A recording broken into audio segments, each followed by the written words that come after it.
From the theologian G.K. Chesterton.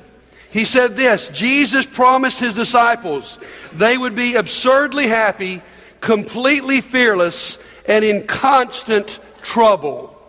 And that's what we'll see today in our passage. Paul's absurdly happy, completely fearless, and this man is in constant trouble. It reminds me of the story I heard of these two men back when bungee jumping got to be big back in California, and they had gone and they loved it. And they looked at each other and said, we could make a whole lot of money out of this. So they went to Mexico, because no one had done it in Mexico yet. And they set up this bungee jumping course, and all these people had gathered, and they decided to demonstrate it. And so one of the guys named Joe jumped off, went down, came back up. But every time he came up, he looked worse. I mean, he's a little bruised up, a little beaten up. By the third time back up, he's bleeding. And so his buddy Al says, is the bungee too long? And at one point he says, no, it's just right. He comes back up. He said, well, what's wrong? He said, do you know what in the world the word piñata means? I mean, he's getting beaten up every time he goes down. And guys, sometimes that's the way it is in our life. That's the way it was in Paul's life. I mean, he is preaching the gospel, but he's in trouble about it. Let's just look at the first verse of Ephesians chapter 3 about Paul's trouble. For this reason, I, Paul, the prisoner of Christ Jesus, for the sake of you Gentiles. Now, if you're an English teacher in here, you would put a red mark on this book, because Paul is right in an incomplete sentence. Paul puts this incomplete sentence in verse 1 that he will not complete until verse 14. Because he's in trouble. Paul's become a very unpopular man. Now he understands this.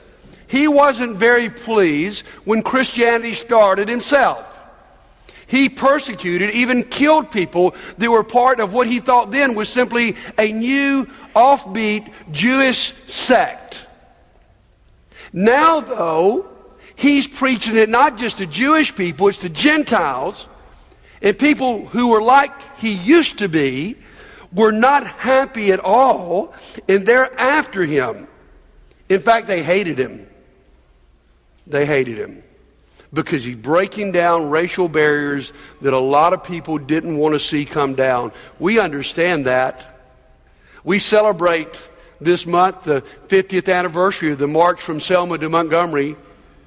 But you watch that old grainy footage and you see a lot of people being beaten on the Edmund Pettus Bridge. Why?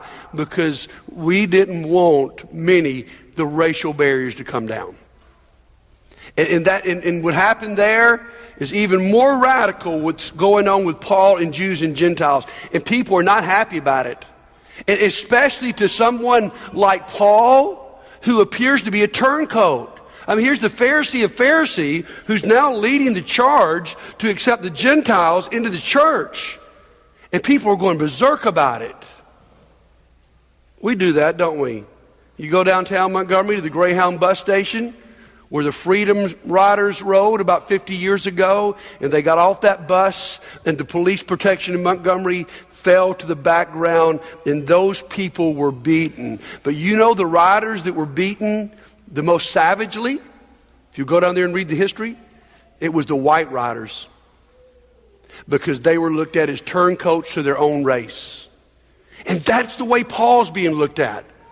Not only is he going to the Gentiles, but he's the last person you'd expect to stand up for the Gentiles. And so Paul's going through a very difficult time. Now here's the cool thing though about that verse. Did you notice what Paul said about himself? He is a prisoner of Christ Jesus. What an attitude.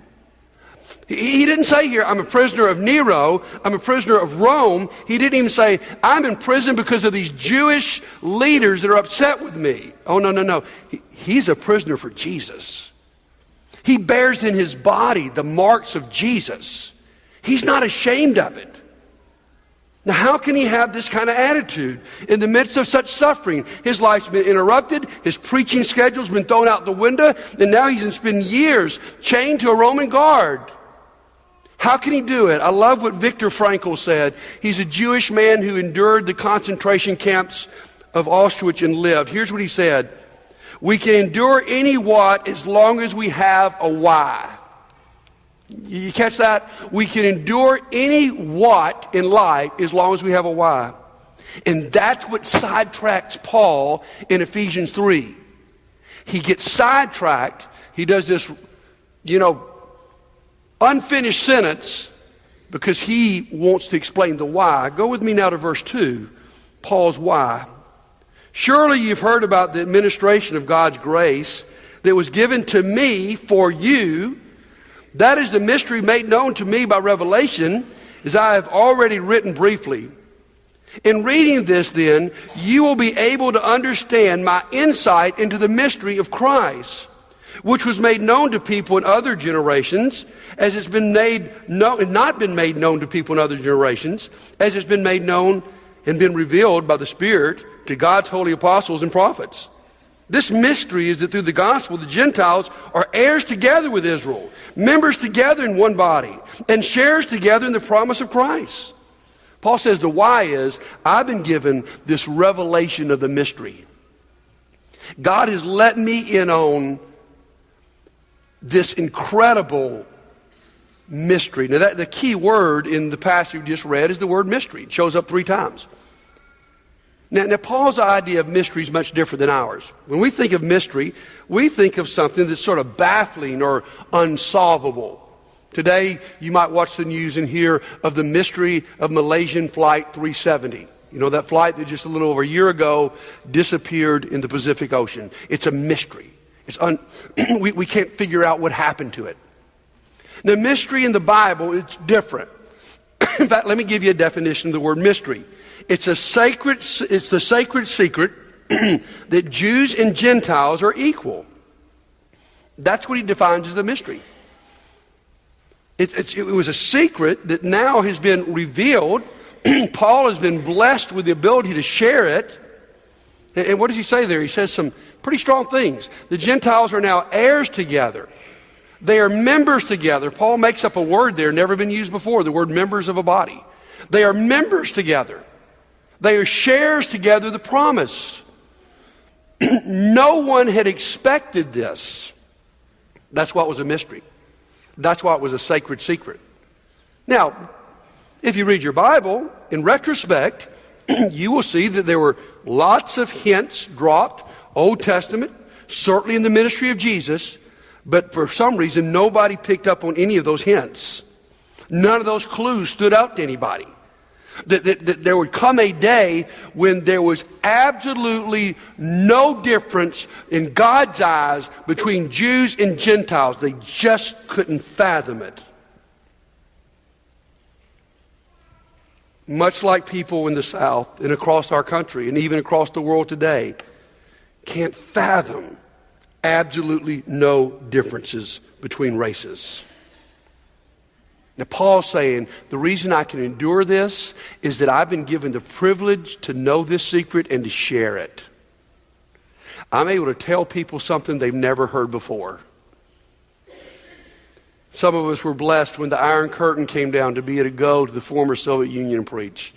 I remember going to the Ukraine. One of the greatest times of my life. So exciting because you're able to share the gospel with people who had never heard it.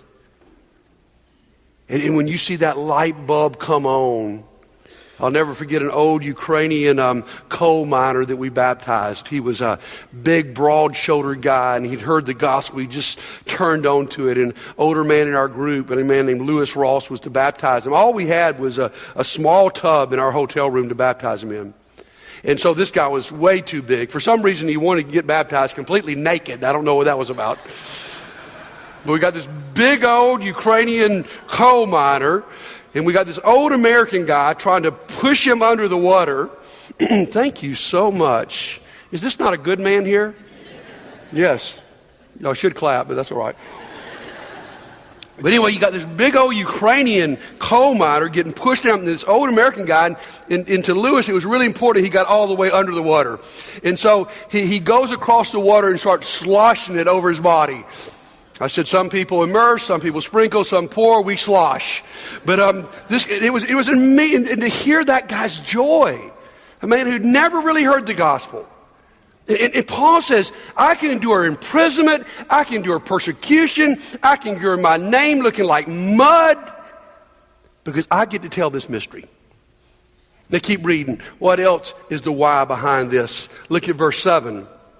I became a servant of this gospel by the gift of God's grace given me through the working of his power. Although I am less than the least of all the Lord's people.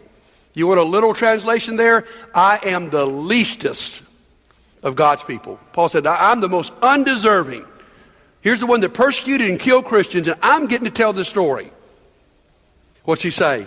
This grace was given me to preach to the Gentiles the boundless riches of Christ and to make plain to everyone the administration of this mystery, which for ages past was kept hidden in God, who created all things. His intent was now through the church, the manifold wisdom of God should be known to all the rulers and authorities in heavenly realms. Second why is the declaration of the mystery. Paul's got an incredible job. Is this part of the passage, the key word is the word grace. It repeats over and over again. But you must understand here that grace is different here than the way we think of grace, okay? Move on to the next slide there, all right? The declaration of the mystery. Well, what is the grace of God here? Show that. The grace of God saves us, calls us, and enables us. When we think about grace, guys, we almost exclusively think of salvation. We think, man, I'm saved. I understand grace. I got this undeserved gift, this free gift from God. And it is. It does apply. But we have a much too narrow view of grace. In the New Testament, grace is not only about you getting your salvation, but Paul says here, my ministry was given to me by grace. It's an unmerited favor from God that I'm able to do what I do. It's as much grace, the ministry I have and the power that I have, as my salvation. There are many of us who grew up in more legalistic churches, we talk quite often of the moment where we discovered grace. When we finally understood we didn't have to earn it, we didn't have to be good enough, we didn't have to understand everything perfectly or do everything perfectly to be saved. That was a great moment in our life. Here's what I'm challenging you today. Could you discover the rest of grace? And the rest of grace is that grace not only gifts you with salvation, but it gifts you with ministry. You see, we've got it backwards, my friends. Often we look at our ministry as our gift to God. The truth is, our ministry is God's gift to us. And Paul can't get over it. He can't get over that he, of all people, is given the grace to preach this gospel. And you guys, we don't need to get over that God uses sinners like us. In fact, sometimes he uses the worst part of your past to make the boldest statement. He does with Paul. Why is Paul the great preacher of grace? Because of his story. And so, guys, what we've got to go is, not only is grace that awesome thing that saved me, but by grace, you get to go teach children. By grace, you get to go down to Gibbs Village and be a part of reaching out. By grace, you lead a life group. By grace, you get to help people with their problems. By grace, you get to sit down and talk to somebody and help their life be better. That's as much grace as your salvation. You guys, if we understood that, it would destroy the complacency, lukewarmness in the church. Because it's no longer someone, please, would you come do this ministry? Oh, we need your help so bad at Gibbs Village. Would one of you guys sign up? Oh, if you sign up, you won't have to work too long. If you'd sign up, we will give you a treat at the end. I mean, we just go on and on and on, begging people to do ministry. And it's only because we think ministry is a burden and not a gift of grace. And Paul understood that. So Paul says, I've been given this incredible grace. That would change everything. Let's keep reading. Let's go on down, verse 11. he's talking about this grace according to the eternal purpose that he accomplished in Christ Jesus our Lord. In him and through faith in him, we may approach God with freedom and confidence. Here's our last part of the why. It's the application of the mystery. Here's the application of this whole deal. Everyone has full access to God. That was radical news. That was radical news to the Jews. I mean, they had grown up in a religion where one guy, once a year, goes into the Holy of Holies, scared to death, to approach God. And when that curtain was ripped from top to bottom, it opened for the Jewish people this access to God they had never dreamt of. And now Paul's taking a step forward. He says it's not just for good Jewish people. It's not just for our race, not just for our kind, not just for our nation. It's for everybody. It's for the Gentiles. They have full access to God. It's as if, you were given full access, this doesn't even compare, but to the president. We always say that if you want to know who's powerful in Washington, it's how close their office is to the Oval Office. Because the more access, the more power.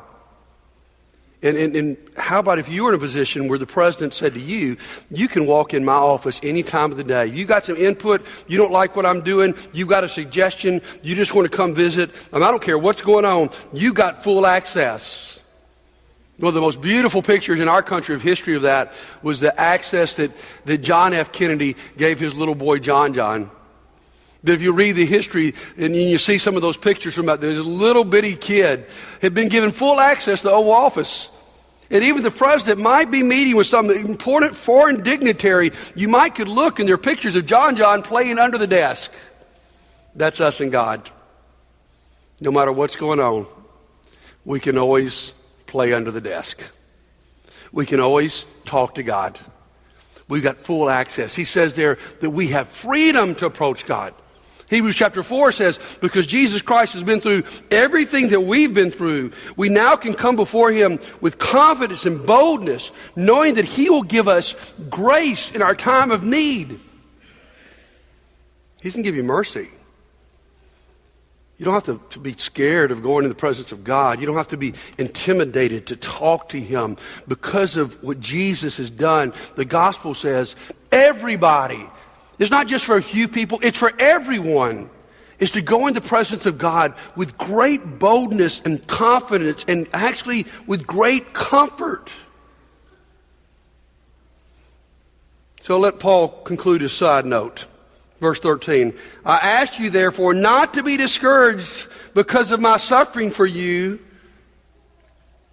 which are your glory. Isn't that interesting? They're not my glory. They're not even God's glory right here. They're your glory.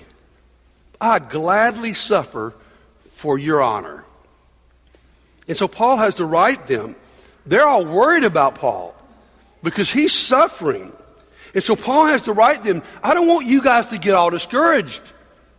And this is the cool thing what I hear in this passage. Paul says, don't you be discouraged about the trouble going on with me because I'm not discouraged about it. In fact, it's awesome. You see, Paul had a deep faith that God could work through sufferings. Listen to me, if you want to study every world religion, one of the great distinctives of the Christian faith is that we have tools to handle suffering. Suffering in Christianity is not looked at as a bad thing, it's actually looked at as a good thing. It is something that draws us closer to God. It is something that molds us. And so Paul says, don't you guys get upset about this. I'm perfectly okay with this. And so where's Paul? Paul is in Rome. He's chained under house arrest to a Roman soldier. Now Paul understands this. I like Tony Evans puts it this way. You've heard it other wording, but same thought. Trials must first pass through God's hand to reach you. I'm not saying to you today that everything happens in your life is from God. I mean, Job was tempted and his trials were from Satan. But they had to go through God's hands to get there. And here's the confidence you need to have. Nothing's come into your life that's not passed through God's hands, and God doesn't believe that he could use it. And Paul understands that. And so God has at a minimum allowed these things to happen in Paul's life. Let's think about this for a second. Paul was a busy man. He was a traveling evangelist, man. I mean, he loved to go. He loved to preach. Think about this. If Paul had not been in prison those years, would have he ever slowed down to write 4 books that we call the prison epistles? Philemons, Colossians, Ephesians, Philippians. Some of his greatest writings happened because he's chained. And so God takes what we think, what a disaster, the greatest preacher of our age who's traveling the world, changing so many people. He's locked up. God, what are you thinking? God's thinking, you know what? I want to bless some people in Montgomery, Alabama in the year 2015 by an epistle that would not have been written unless I had allowed Paul to be imprisoned. And not only that, when we read the book of Philippians, we find out that while he's in prison, he's not stopped preaching. He's chained to this Roman soldier. They think he's the captive. No, they're the captive audience. And so by the time he writes the book of Philippians, he says, this has been to God's good. Now the gospel is known throughout the whole Praetorian Guard, and it's passed to Caesar's household. Can you imagine the rumors among the guards eventually? You know, it's your turn. That guy is going to talk to you nonstop about Jesus. And they're becoming Christians. And so Paul understands that the role of suffering can be a beautiful thing in his life. And here's what I want you to understand this morning. It's really simple. Suffering can be a beautiful thing in your life and in my life. God allows us to see that it was the suffering of Christ that made all the difference in our life. And that when we suffer, we're closest to God. Acts 5 verse 41, they were rejoicing after they had been beaten that they could suffer shame for his name. Romans chapter 5 verse 3, it's our suffering that produces perseverance. It's how God molds our character. In 2 Corinthians chapter 1, it's our suffering that teaches us how to comfort people who suffer themselves. So if you come this morning and you're suffering, you feel like a piñata. Let me tell you, you may be in a really good spot. Because God does promise us that we can be absurdly happy, completely fearless, and in constant trouble. Here's the deal. Those are not 3 separate time periods in our life. Those all can happen at the same time. Right now, in this moment, no matter how bad your life is or how you are suffering, you can be absurdly happy, completely fearless, and in constant trouble. That's the gospel. And here's the news of this passage. It's for everybody. It's not for the spiritual elite. It's not for one race over another race. It is for everybody. Guys, sometimes that's hard for us to get. Many of us have been drawn kicking and screaming to believe that everything is equal. I'll never forget a few years ago being in a life group with an African-American man here in this church. I mean, he's a sharp man, professional man, been very successful in his career. And for some reason, I don't know what we were sharing about that night, but he broke down with us. He said, you know what? Here's my fear in life. No matter what I accomplish and what I do, I'll only be looked at as a black man. That's the lens people will look at me. And guys, that's why Paul wants to get this point across, because nobody needs to be looked at as just a black man or just a white man or just a Jew or just a Gentile or an American or a foreigner. It's all equal. And with this gospel of grace, it means we've been equipped to, in the middle of our suffering, to minister and to care and to love. It's a gift of grace. So this morning, I want to ask, are there people here today that you're suffering? And maybe right now, you can't see the why yet. You've not figured out why this has gone on in your life. And today, we could pray for you. Or maybe in your life, you're like, you know what? I'm just beginning to get the gospel. Listen to me, friends. Every one of us is either suffering or we will suffer. You hear the preacher that says, if you follow God and you really are truly committed to God, you're not going to have problems in your life and everything's going to fall your way. And financially, you're going to be blessed. And health-wise, you're going to be blessed. The case study that says that's an absolute lie is the Apostle Paul. It didn't happen that way. And there's nobody more dedicated than Paul. So either today you are suffering, or you have suffered, or you certainly will suffer. And here's the good news of this message today is you can be absurdly happy and completely fearless in the middle of it. You've got the tools like nobody else on the earth to handle suffering and even death. So today, could we be the church for you? Could we minister to you and encourage you and pray for you in the middle of your suffering? In just a minute, we're going to sing, and you have a chance to come to this front row. But here's what I want to show you before we sing that song. You're in the middle of fellow sufferers. Oh, this is not a down-and-out message, guys. This is a part of our identity that's not negative.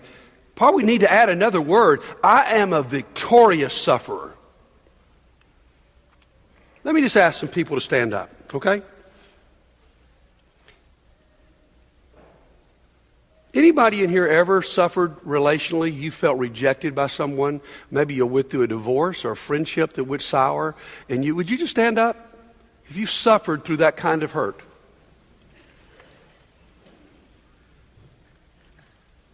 Any of you ever suffered emotionally?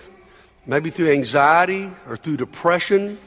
Or something that's dominated your life emotionally. You never wanted it, but that's what's happened. Just stand up. Some of you that have suffered emotionally. Anybody in here suffered financially? A point in your life where you lost it all? Maybe even had to go bankrupt? You lost a job? You struggled through it? Anybody in here ever suffer physically with some serious health issues? Stand up. Lots of you are suffering with it right now. Any of you ever suffered with the loss of a loved one? Just in the wrong time? Anybody here ever suffered spiritually where no matter how hard you tried, you just didn't feel like you could draw close to God? Look around this audience. The truth is we should all be standing. The truth is we've all suffered. And so, guys, we can all suffer in isolation, or we can do it together. Understanding that we can handle any what if we can see God's why. And so today, if you're suffering, you're in the midst of some other sufferers who understand exactly what you're going through.